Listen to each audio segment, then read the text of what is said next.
Hey, have you ever thought about having a podcast of your very own? If so, great news. Spotify has a platform that lets you make one super easily, then distribute it everywhere and even earn money. It's all in one place for free. It's called Spotify for Podcasters, and here's how it works. So, Spotify for Podcasters lets you record and edit podcasts right from your phone or computer. So, no matter what your setup is like, you can get started creating as soon as today. Then you can distribute your podcast to Spotify, and everywhere else podcasts are heard. Video podcasts are also available on Spotify, so that's pretty cool. And with Spotify for Podcasters, you can earn money in a variety of ways, including ads and podcast subscriptions. And best of all, it's totally free with no catch. Ever since I discovered Spotify for Podcasters, I really just feel like it's taken my podcasting to a whole nother level.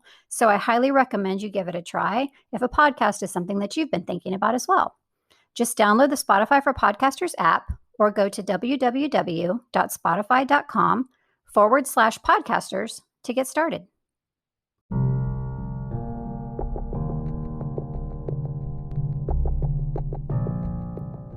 Hey there, I'm Julie, and this is the Married to Addiction podcast. If you're here, then you're probably what I call my secret sister. We're in a situation we never asked to be in and fighting a battle we never wanted to fight. We're faith-filled women who are married to an alcoholic, and it affects every inch of our lives. If that sounds like you, then this is a safe place for you to land. Married to Addiction is a faith-based podcast where I help you find the tools and strength you need to navigate your husband's addiction without losing yourself in the process. So please subscribe and tune in as often as you can, because your husband's recovery is important, but so is yours.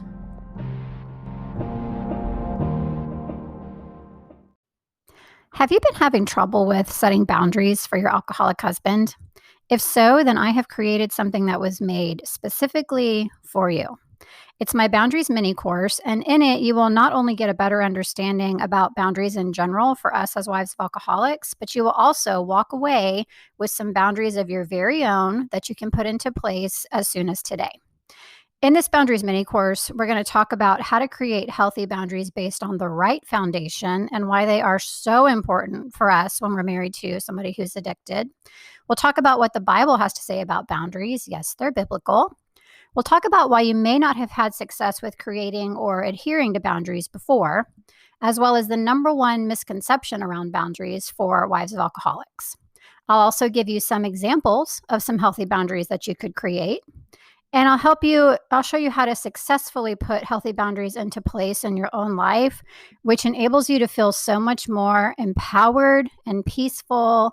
And it gets rid of a lot of the confusion and overwhelm that you're probably feeling right now. So in order to find out more about the Boundaries mini course, you just have to head to my website, marriedtoaddiction.com, click on the drop down that says Need Help, and you will see the button right there for the Boundaries mini course. I hope that you join me there. Hello, and welcome into episode 75 of the Married to Addiction podcast. Today's episode is called Get Out of Your Head.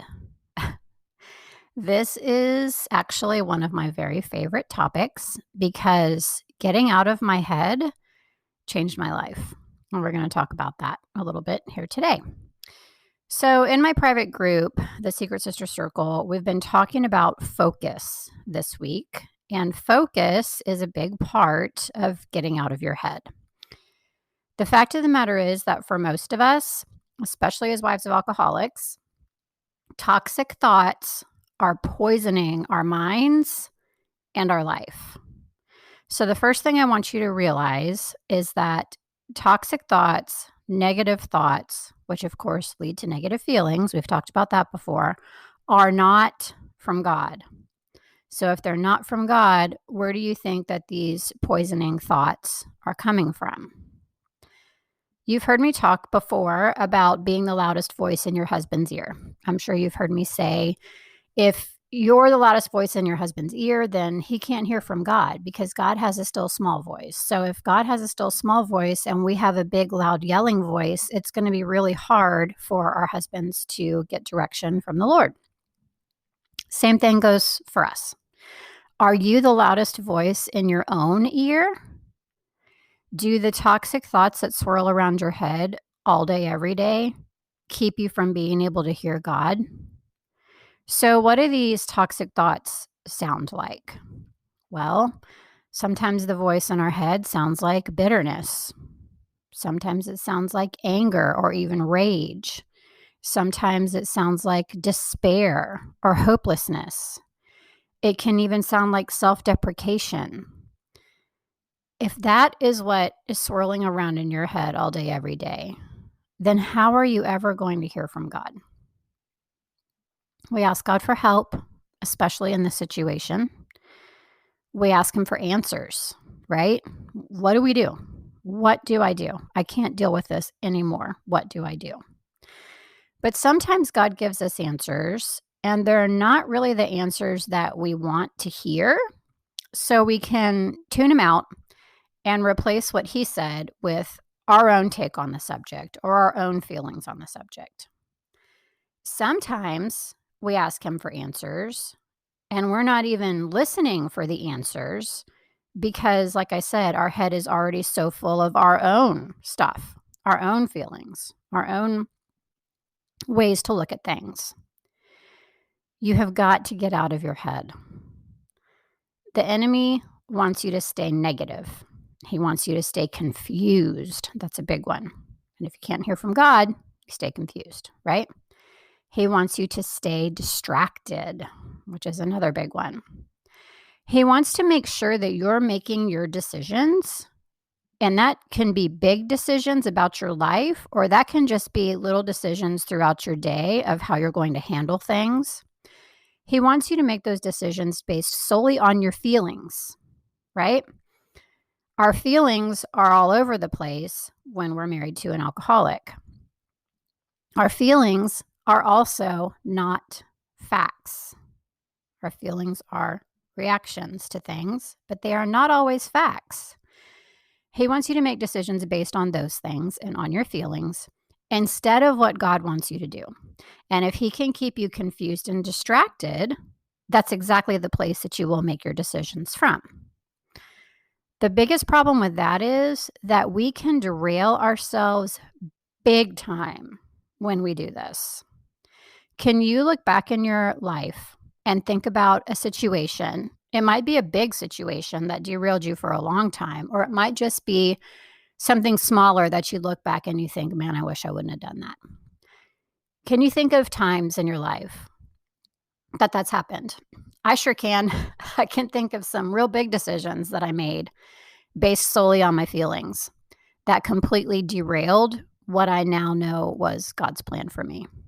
And of course, there's a lot of smaller decisions that I made too. And, we do that, I feel like, a lot because we look back and think, oh my gosh, I really wish I wouldn't have done that, said that, whatever it is.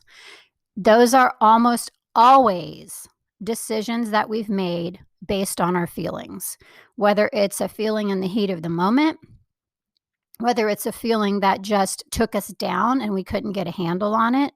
That goes back to things like despair and hopelessness and things like that. Those are all based on feelings. And that is where the enemy wants you, is making decisions based on that so that you do derail yourself, so that you do take yourself out of what God's trying to do in your life.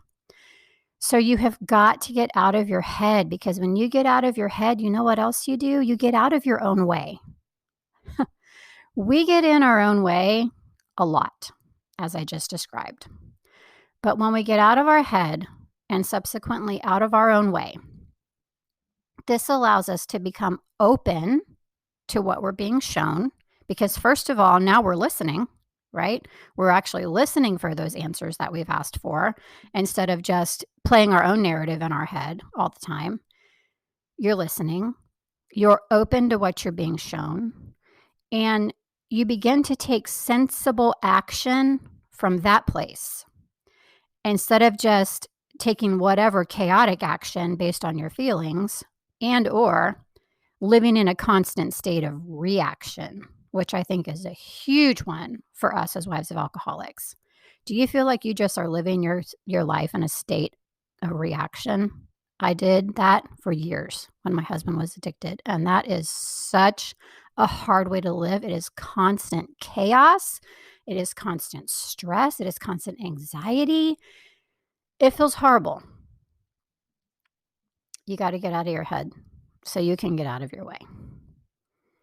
maybe, just maybe, spoiler alert, it's actually probably, maybe God is trying to work out something in you before he works on your situation. That happens a lot.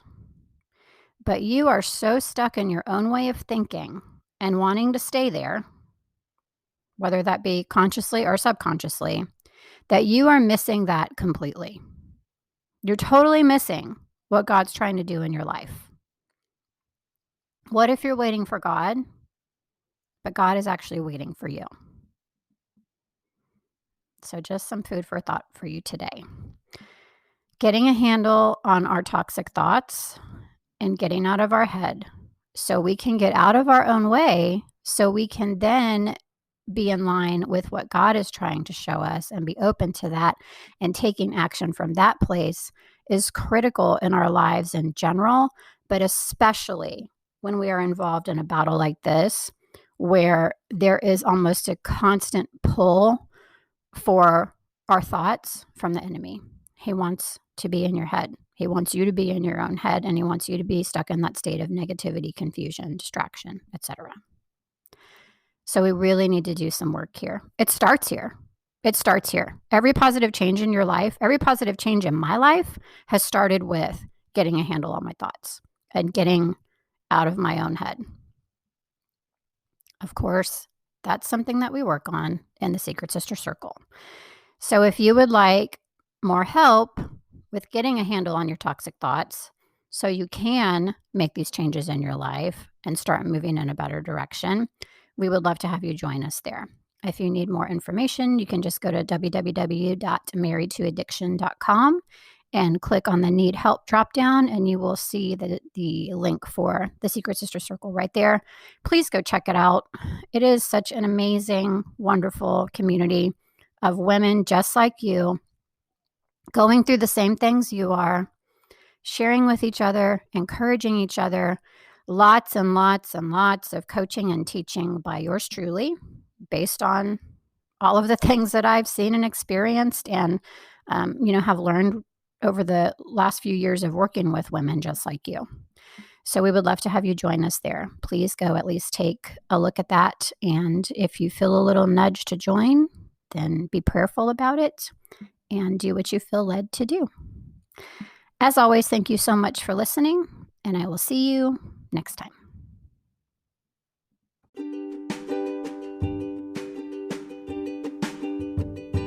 Hey, one more quick thing before I let you go today. Do you follow Married to Addiction on either Instagram or Facebook, or both?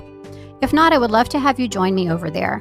It's a great place to stay connected with everything that's happening with Married to Addiction. I post updates about my podcast episodes, of course. I post about my freebies. I post about my programs. I post encouragement in the way of Bible verses and things like that. I also post just like some helpful little teaching nuggets sometimes too. So I really think that you would get a lot of value out of that as the wife of an alcoholic, and I would love to have you join me on either Facebook or Instagram, or both. You can find me at facebook.com/married to addiction, or just at married to addiction on Instagram. I hope to see you there.